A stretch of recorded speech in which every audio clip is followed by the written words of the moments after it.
பாமரர்கள், சாமானியர்கள், படிக்க தெரியாதவர்கள், அறியாமை மிக்கவர்கள், எதுவுமே அறியாதவர்கள் மிகுந்திருந்த காலகட்டத்திலே இந்த நாட்டை ஒரு அறிஞர், பேரறிஞர் அண்ணா ஆண்டிருக்கிறார். எல்லாரும் படித்தவர்களாக மாறியதற்கு பின்பு இந்த நாட்டை நடிகர்கள் ஆட்சி செய்கிறார்கள் என்பது வெட்கக்கேடானது. என்ன தெரியும் உனக்கு இந்த நாட்டை பத்தி? இந்த நாட்டை ஆள்வதற்கு ஆசைப்படுகிற நடிகர்களை பார்த்து கேட்கிற உனக்கு என்னடா தெரியுமோ இந்த நாட்டை பத்தி?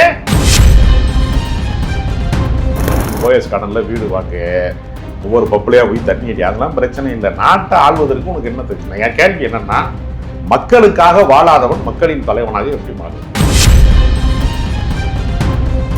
மார்க்கண்டேயன் நீ கதவை, சட்டப்பேரவை கதவை சாத்துனா நான் எலும்ப உடப்பேன்னு சொன்னதுக்கு அரெஸ்ட் பண்ணக்கூடிய இதே அரசாங்கம் ஜெகதீஸ்வரி மேல என்ன வழக்கு தொடுத்திருக்கிறீங்களா? எஃப்ஐஆர் போட்டிருக்கீங்களா?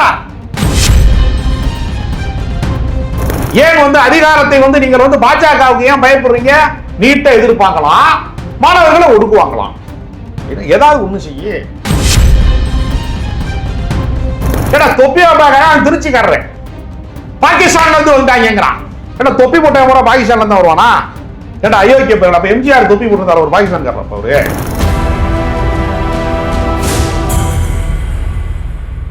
நேயர்கள் அனைவருக்கும் வணக்கம். இன்னைக்கு நம்மளோட மூத்த பத்திரிகையாளர் ராஜகம்பீரன் சார் தான் இணைஞ்சிருக்கார. நிகழ்ச்சிக்கு போகலாம். சார் வணக்கம். சார் எப்படி சார் இருக்கீங்க? இப்போ அடுத்தடுத்தா விஜய் அவர்கள் இந்த ஆட்சி பிடிச்சதுக்கு அப்புறம் எல்லா நடிகர்களுக்குமே அந்த ஆசை வந்துருச்சா அப்படின்ற ஒரு கேள்வி இப்போ மக்கள் மத்தியில எழுந்திருக்கு அப்படின்னு கூட சொல்லலாம். ஏன்னா தனுஷ் அவர்கள் பேசின பேச்சு, இத்தனை வருஷமா அவர் பர்த்டே செலிப்ரேட் பண்ணியிருக்காரு. ஆனா நேத்தி ஐசரி கணேஷ் அவர்களோட தலைமையில ஒரு யூனிவர்சிட்டியில மக்களோட கூட்டம், 15 வருஷமா நான் இந்த நலத்திட்டங்கள் தான் பண்ணிட்டு தான் இருக்கேன், திடீர்னு இந்த கூட்டம் கூட்டினதுக்கு என்ன ரீசன் எல்லாருமே கேட்குறீங்க அப்படின்னு அவர் பேசின சில பேச்சுகள் இப்போ ரொம்ப வைரலா போயிட்டு இருக்கு. நீங்களும் அதை பார்த்துருப்பீங்கன்னு நினைக்கிறேன். என்ன சார் சொல்லணும்னு நினைக்கிறீங்க? திரை அரங்கிலே இருந்துதான் தமிழ்நாட்டுக்கு இனிமேல் தலைவர்கள் தோன்றுவார்கள் என்பது தமிழ்நாட்டின் மிகப்பெரிய சாபக்கேடு. போராட்ட களங்களிலே இருந்து தலைவர்கள் உருவாக வேண்டும். அறிவார்ந்த சிந்தனையாளர்களிடத்திலே இருந்து, கருத்தியல்வாதிகளிடமிருந்து, கொள்கையாளர்களிடமிருந்து, சித்தாந்தவாதிகளிடமிருந்து தலைவர்கள் உருவாக வேண்டும். தலைமை எங்கே உருவாக வேண்டும் என்பது எப்படி வரலாறு? இந்திய விடுதலை போராட்டத்திலே 9 ஆண்டு காலம் சிறையிலே இருந்தார் காமராஜர். 9 ஆண்டு காலம் முதலமைச்சராக இருந்தார். மொழி போராட்டம், தமிழ் மொழிக்கு ஒரு ஆபத்து, 3வது மொழி ஆதிக்க மொழி இந்தியை தமிழரிடத்திலே திணிக்கிறான், கட்டாயப்படுத்துகிறான் என்கிற போது அந்த மொழிக்கு எதிரான ஒரு மிகப்பெரிய போராட்டம் நடக்கிறது. தாய்மொழி காக்கிற போரிலே தன்னுயிரை ஈந்தவர்கள் என்று மாணவர்கள் கிளர்ச்சி அடைகிற போது மொழி போராட்டத்திலே ஒரு மிகப்பெரிய இயக்கமாக திராவிட இயக்கம் வளர்ந்தது. அந்த மொழி போராட்டத்திலே தீ குடித்தார்கள். அந்த தீயிலே இருந்துதான் திராவிட இயக்கம் பொறி பறந்தது, புரட்சி வெடித்தது. அங்கிருந்து பேரறிஞர் அண்ணா வந்தார். பாமரர்கள், சாமானியர்கள், படிக்க தெரியாதவர்கள், அறியாமை மிக்கவர்கள், எதுவுமே அறியாதவர்கள் மிகுந்திருந்த காலகட்டத்திலே இந்த நாட்டை ஒரு அறிஞர், பேரறிஞர் அண்ணா ஆண்டிருக்கிறார். எல்லாரும் படித்தவர்களாக மாறியதற்கு பின்பு இந்த நாட்டை நடிகர்கள் ஆட்சி செய்கிறார்கள் என்பது வெட்கக்கேடானது. நான் கேட்கிறேன், உனக்கு என்ன தெரியும் கேட்கிறேன் அரசியலை பற்றி? செருப்பு தைக்கிறவன் வாழ்க்கை என்னவா இருக்கு? மீன் பிடிக்கிறவன் வாழ்க்கை என்னவா இருக்கு? விவசாயிகளுடைய வாழ்க்கை என்னவா இருக்கு? நெசவாளர்களுடைய வாழ்க்கை என்னவா இருக்கு? சாலையோர வியாபாரிகள் வாழ்க்கை என்னவாக இருக்கு? அன்றாட காய்கறி வியாபாரம் செய்யறவங்க வாழ்க்கை என்னவா இருக்கு? ரேஷன் கடை கியூல நிக்கிற வாழ்க்கை என்னவா இருக்கு? மாணவர் வாழ்க்கை என்னவா இருக்கு? என்ன தெரியும் உனக்கு இந்த நாட்டை பத்தி? இந்த நாட்டை ஆள்வதற்கு ஆசைப்படுகிற நடிகர்களை பார்த்து கேட்கிற உனக்கு என்னடா தெரியுமோ இந்த நாட்டை பத்தி? உனக்கு மேக்கப் போடுறதுக்கு ஒரு ஆளு, ஜூஸ் குடுக்கிறதுக்கு ஒரு ஆளு, கொடை பிடிக்கிறதுக்கு ஒரு ஆளு, கோடிக்கணக்கில் சம்பளம் ஒரு ஆளு. உனக்கு குடும்பம் நடத்த தெரியுமா? நாடு நடத்துறதை பத்தி பேசுறவங்க நான் கேட்கிறேன், உனக்கு குடும்பம் நடத்த தெரியுமாடா? உங்களுக்குலாம் விவகாரத்து வாங்காத நடிகன் உண்டா? அவன் பொண்டாட்டிட்ட கேளுங்க, அவன் யோக்கியனா இல்லையான்னு. நபிகள் நாயகர் சொல்லி இருக்கிறாரு, ஒரு மனிதன் சிறந்தவனா இல்லையா என்று அவன் மனைவிதான் சொல்லணும் இருக்காரு. தெரியுமா உங்களுக்கு? அவன் பொண்டாட்டிட்ட போய் கேட்டா தெரியும் இவன் வண்டவானா என்ன, இவன் ஒழுக்கம் கட்டவனா, அவன் நேர்மையானவனா, போதக்காரனா, இவன் பொறுக்கி பயலா எப்படின்னு அவன் பொண்டாட்டிட்ட கேட்டா தெரியும் சொல்றாரு. தனி மனித ஒழுக்கம் இல்லாதவனுக்கு பொது ஒழுக்கம் வராது. தனிப்பட்ட வாழ்க்கையை பத்தி நான் யாரை பத்தி நான் ஏதாவது பேசுறேன்னா, உன் வாழ்க்கை என்னடா? நீங்க எல்லாம் யாருடா? நீங்க எல்லாம் எதுக்குடா கிளம்பி வரீங்க நான் கேக்குறேன். சார் வார்த்தை தடிச்சு யூஸ் பண்ணீங்க சார். இவங்க எல்லாம் தியாகி கிடையாது. இதெல்லாம் சுதந்திர போராட்ட தியாகியை பத்தியா பேசிட்டு இருக்கணுமா? வாடா போடான்லாம் பேச. நான் யார வாடா போடான்னு பேசுனேன்? இல்ல நீங்க இவங்க எல்லாம் யாருங்க? இவங்க வாழ்க்கை முறை என்னங்க? இவங்க சாயங்காலம் பப்புல போய் தண்ணி அடிக்கிறாங்க. எனக்கு தெரியும், நானே சினிமாக்காரன் தானே, நானே சினிமால அசோசியேட் டைரக்டர் ஒர்க் பண்ண தானே. நான் என்ன ஆகாயத்துல தான் குதிச்சிருக்கேன்? சாயங்காலம் போனா பப்புல போய் தண்ணி அடிக்கிறாங்க, பொறுக்கி தரம் பண்றாங்க, கதாநாயகிகளுக்கு வந்து மெசேஜ் அனுப்புவாங்க, சார் ஹோட்டல்ல போய் வெளிநாட்டுல போய் சுத்துவாங்க. இவங்களுக்கு என்ன வாழ்க்கை முறை இருக்கு? நான் கேட்கறேன், இந்த நாட்டை ஆள்வதற்கு உனக்கு என்னடா தகுதி இருக்கு? ஏன்னா கும்பல் சேர்ந்துட்டா இன்ஸ்டாகிராம்லயும் சோசியல் மீடியாவிலையும் ஒரு வைப்பு பண்ணிட்டா அவெல்லாம் நாட்டுக்கு தலைவனாயிரலாமா? நான் கேட்கறேன். நேத்து கூட அவ்வளோ கூட்டம் வந்து அங்க கூடி இருக்கு. இன்னைக்கு காத்தால தனுஷ் வீட்டு வாசல்ல ஒரு மக்கள் கூட்டம் வந்து கூடிட்டு அவங்க வந்து நிக்கிறதெல்லாம். யாரு வீட்டு வாசல்ல இங்க கூடல? யாரு வீட்டு வாசல்ல கூடல? தீபா வீட்டு வாசல்ல கூடலையா? நீங்க ஜெயலலிதா மாதிரியே அந்த உருண்டை மூஞ்சியா இருக்கிறாங்க, பால்கனியில வந்து நிக்கிறாங்க. ஜே தீபா தெரியுமா தெரியாதா உங்களுக்கு? தெரியும் சார். ஜே தீபா இருந்த பால்கனியை பார்த்திருக்கீங்களா இல்லையா? இப்ப ஒன்வேல திருப்பி விடுறாங்க டி நகர்ல. எதுக்கு? ஒரு டீ கடை இருக்கு, அந்த டீ கடையில நின்று பார்த்தா அந்த அம்மாவோட கார் டிரைவர் கட்சிக்கு பொதுச் செயலாளர், புருஷன் ஒரு கட்சி செயலாளர். போயஸ் கார்டன் கைப்பற்றிட்டாங்களா இல்லையா? போயஸ் கார்டன்ல தனுஷுக்கு தான் வீடு இருக்கு நீங்க நினைக்கிறீங்க, ஜே தீபாவுக்கும் வீடு இருக்கு. ஜே தீபா ஜெயலலிதா சாயல்ல கொஞ்சம் இருக்கிறாங்கிறதுனாலே இந்த நாட்டில் தலைவியா வரணும் அவங்க ட்ரை பண்ணாங்க.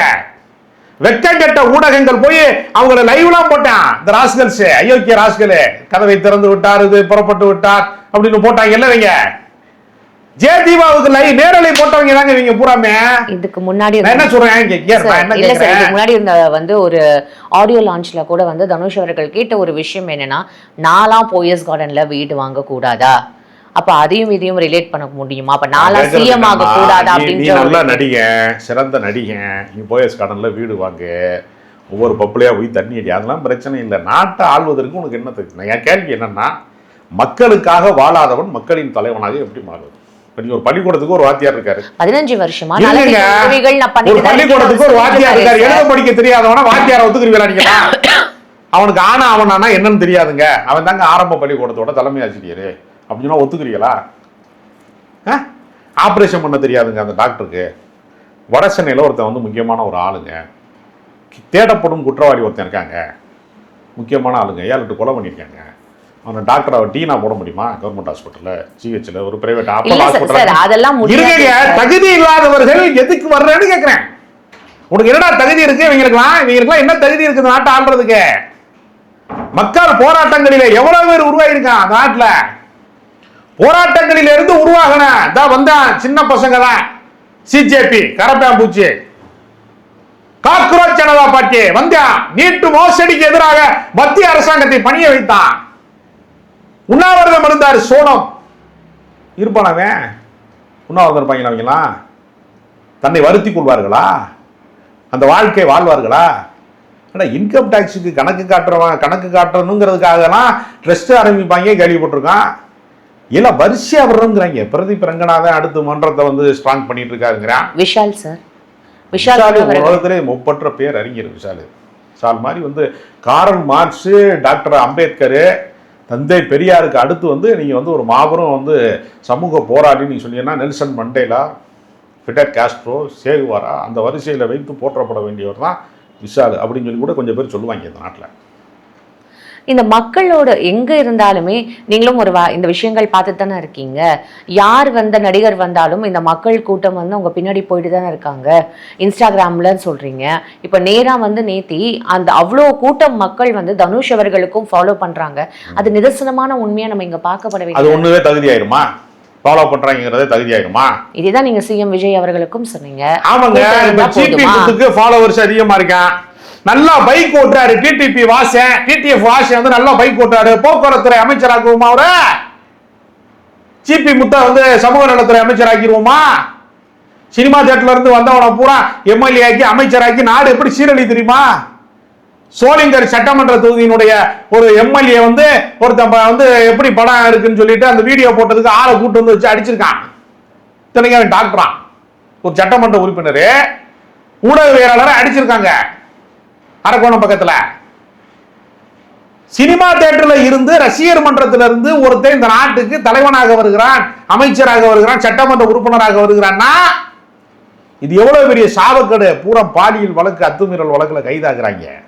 இவங்களுடைய நடவடிக்கைலாம் ரொம்ப மோசமா இருக்கு, அருவருப்பாக இருக்கிறது. ஜெகதீஸ்வரின்னு சொல்லி ராஜபாளையத்தினுடைய சட்டமன்ற தொகுதியில் தேர்ந்தெடுக்கப்பட்டவர் அமைச்சராக இருக்கிறாங்க, சமூக நலத்துறை அமைச்சராக. ஒரு ஆளுக்கு கொலை மிரட்டல் விடுறாங்க, ஆடியோ வெளியாகுது. மார்க்கண்டேயன் வந்து நீ சட்டப்பேரவை கதவை சாத்துனா நான் எலும்ப உடைப்பேன்னு சொன்னதுக்கு அரெஸ்ட் பண்ணக்கூடிய இதே அரசாங்கம் ஜெகதீஸ்வரி மேல என்ன வழக்கு தொடுத்திருக்கிறீங்களா? எஃப்ஐஆர் போட்டிருக்கீங்களா? கைது செய்வீங்களா? ஒருத்தன் பவுடர் வச்சு நசுக்குனாங்க, குழந்தைக்கு மருந்து கொடுக்குறாங்கிறாங்க. அப்புறம் குழந்தைகள் மருத்துவர்கள் யாரும் அதை ஒப்புக்கொள்ளல.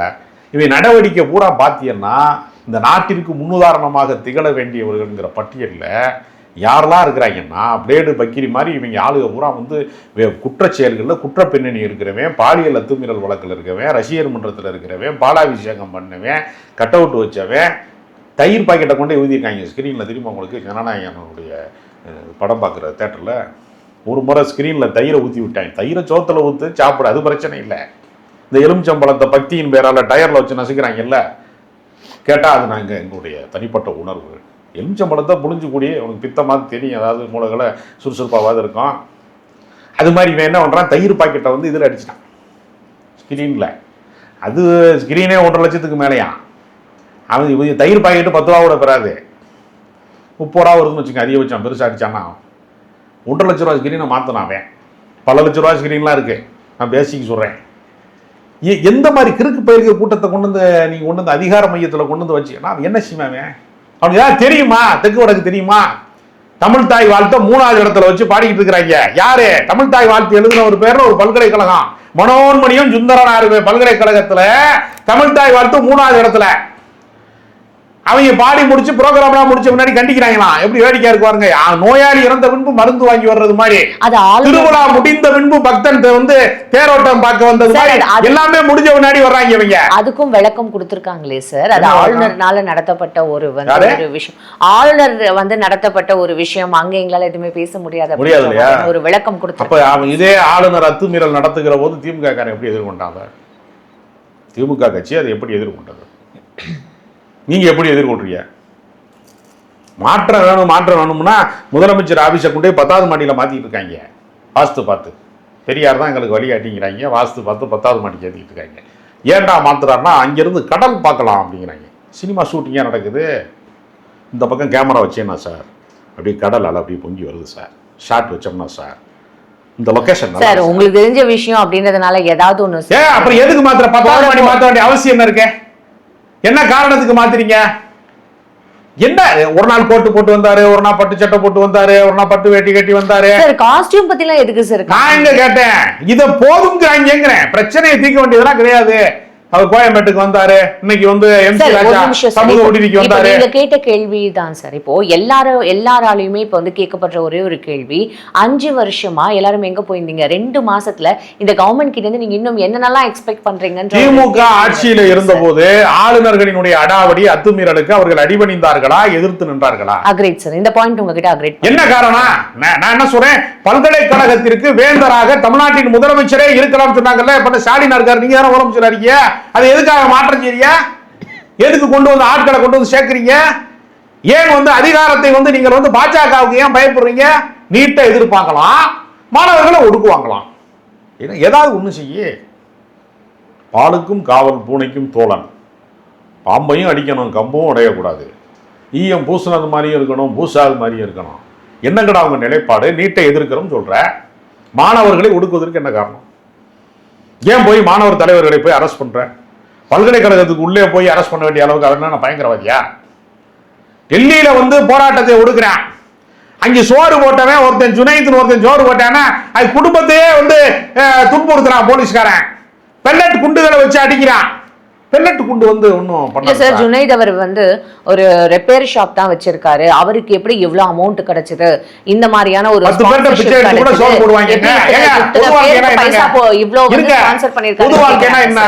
நாங்க சந்த கடையில உண்டியல் குடிக்கி வசூல் பண்ணி பள்ளிக்கூட மாணவ மாணவியருக்கு நாங்க பாட புத்தகங்களும் பாட இதுகளும் நோட்டு புக்கும் நாங்க வழங்கியிருக்கோம். நண்பர்கள்லாம் 10 பேர் சேர்ந்து. இவனுக்கு எப்படி நோட் புக் வாங்குறதுக்கு காசு இருக்குன்னு கேட்டா எங்களுக்கு காசு இல்லை. நாங்க படிக்கிற காலத்துல அப்படி செஞ்சிருக்கோம்.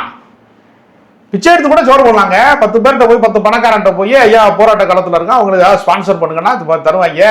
அதுக்காக தானே சார் அதுக்காக தேச விரோத சக்தின்னு சொல்லுவீங்க. அது விசாரணை நடத்துறாங்க சார். அது உண்மையா அப்படின்றது. இந்த அயோக்கிய பயல்களுக்கு போராட்ட களத்திலே இருக்கிறவர்களை முடக்க வேண்டாம். அவங்க மேல வழக்கு போட்டுட்டு அந்த வழக்கை வாபஸ் பெற போராட்டம் வேற இஸ்லாமியர்கள் மேல நீங்க ஒண்ணு தான் நல்லா கவனிச்சுக்கணும். இஸ்லாமியர்களை குறிவைத்து வேட்டையாடுறான்.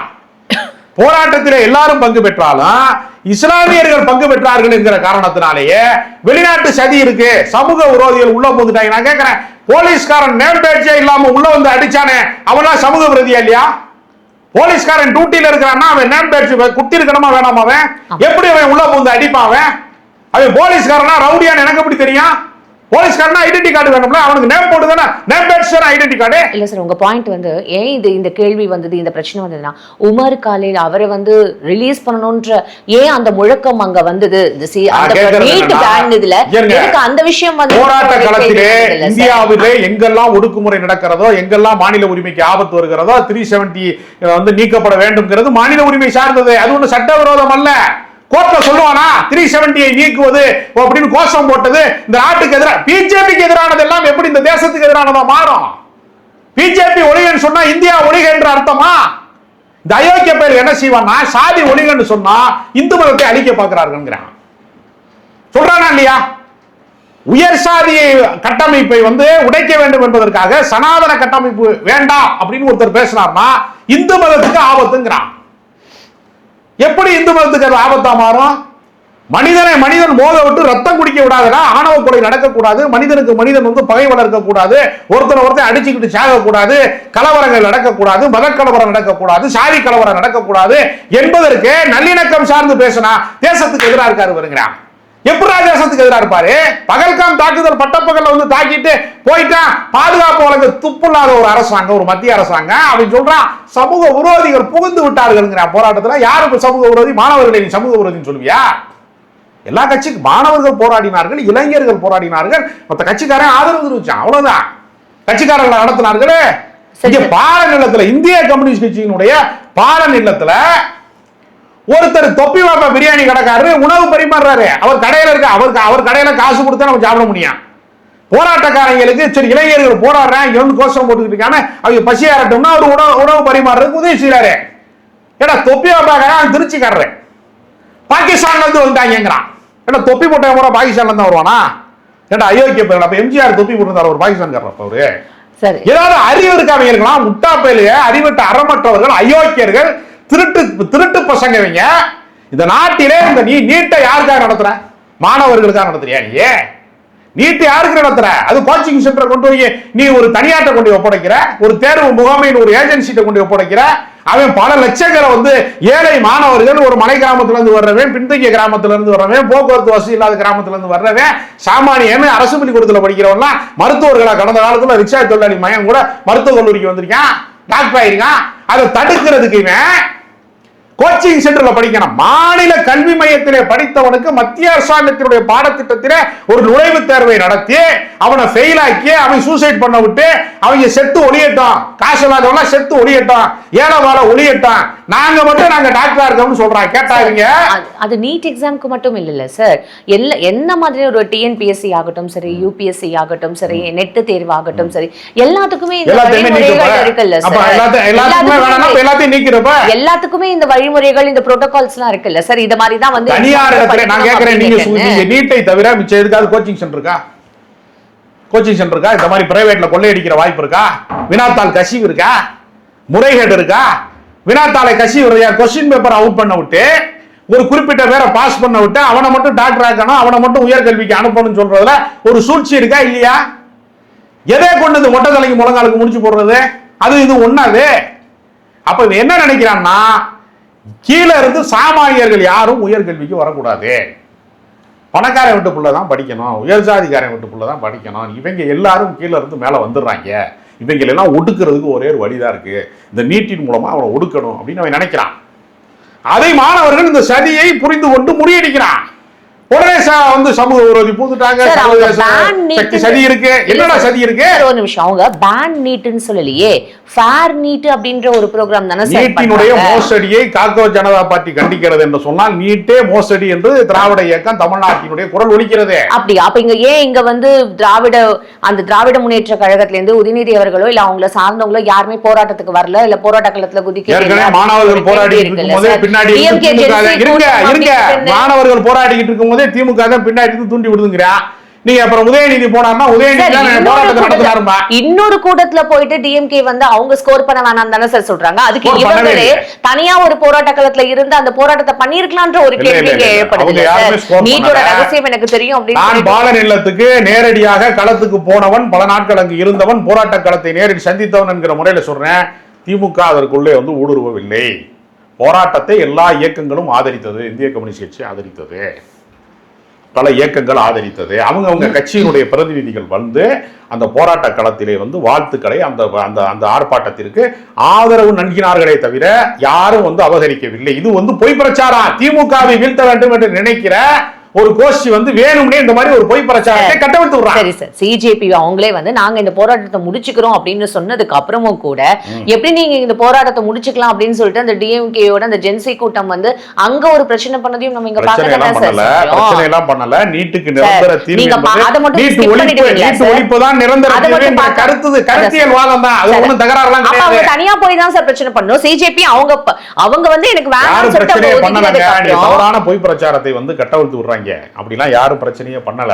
அப்படி யாருமே போராட்ட காலத்துல யாருமே குற்றச்சாட்டு சொல்லல. சிஜேபி இயக்கத்தை சேர்ந்தவர்கள் சொல்கிற குற்றச்சாட்டு பூராமே பாஜக மீது தான் சொல்றானே தவிர திமுக மேல குற்றச்சாட்டு சொல்லல. திமுக வெறுப்பை உற்பத்தி செய்து அதிலே வந்து அரசியல் ஆதாயம் அடைந்து இன்னைக்கு திமுகவை வீழ்த்திட்டு அந்த இடத்துல விஜயை கொண்டு வந்து வைத்த அது வருவதற்கான சில சக்திகள் வேலை செஞ்சான்ல. அவன் திமுக எங்க மேல எழுப்பிடுமோ அந்த சந்தர்ப்பத்தை பயன்படுத்தி என்றதை அமுக்கிறதுக்காக ஒரு பொய் பிரச்சாரத்தை கட்டவிழ்த்து விடுகிறார்களே தவிர யதார்த்தத்தில் அப்படி எதுவுமே இல்லை. சார், உங்களோட கேள்வி எல்லாமே நியாயமானது ஒரு விஷயம். ஆனா இந்த நீட்டுக்காக தொடர்ந்து போராடின இந்த டிஎம்கேலேருந்து எந்த தலைவர்களுமே ஏன் இதுக்கு பார்ட்டிசிபேட் பண்ணலன்ற ஒரு கேள்வி இங்க இருக்கா இல்லையா? உதயநிதி போகக்கூடாதுன்னு சொல்றீங்க. இன்னொரு பக்கம் கனிமொழி போனாங்க, நேரடியா களத்துக்கு போனாங்க. எத்தனையோ போராட்ட மருத்துவர் எழிலன் போய் நேரடியா களத்துக்கு போனாரு. தமிழச்சி தங்கபாண்டியம் போனாங்க, கனிமொழி போனாங்க, மாணவரணி சார்பாக இருக்கிறவங்க போனாங்க. போனாலும் தப்பு, போகலைனாலும் தப்பு. டிஆர்பி ராஜா முன்னாள் அமைச்சர் போய் களத்துக்கு போனாரு. போறதும் தப்பு, போகாதும் தப்பு. ரெண்டுமே திமுகவே ஒழிக்கணும், அவ்வளவுதான் இவங்களுடைய நோக்கம். திமுகவுடைய செயல்பாடுகள் தமிழ்நாட்டினுடைய மாநில உரிமை சார்ந்து, கல்வி உரிமை சார்ந்து அவர்கள் இயங்கக்கூடாது என்று நினைக்கக்கூடிய ஆதிக்க சக்திகள், மதவாத சக்திகள், சாதியவாத சக்திகள் இந்த நேரத்தில் அவதூறு பரப்பி கொண்டிருக்கிறார். ஃபைன் சார், அப்போ நீங்க என்ன சொல்ல வரீங்க அப்படின்னா டிஎம்கே அந்த களத்துல இருந்தது, அந்த போராட்ட களத்துல அது வந்து குதிச்சது. டிஎம்கே மட்டும் இல்ல, மாணவர்கள் வழிநடத்தினார்கள், எல்லா கட்சியும் ஆதரவு தெரிவித்தார். ஃபைன் சார், அதை வந்து மக்கள் கிட்டே விட்டுடலாம். இவ்வளவு நேரம் தொடர்ந்து உங்க கருத்துக்கு நன்றி. தொடர்ந்து பேசுவோம்.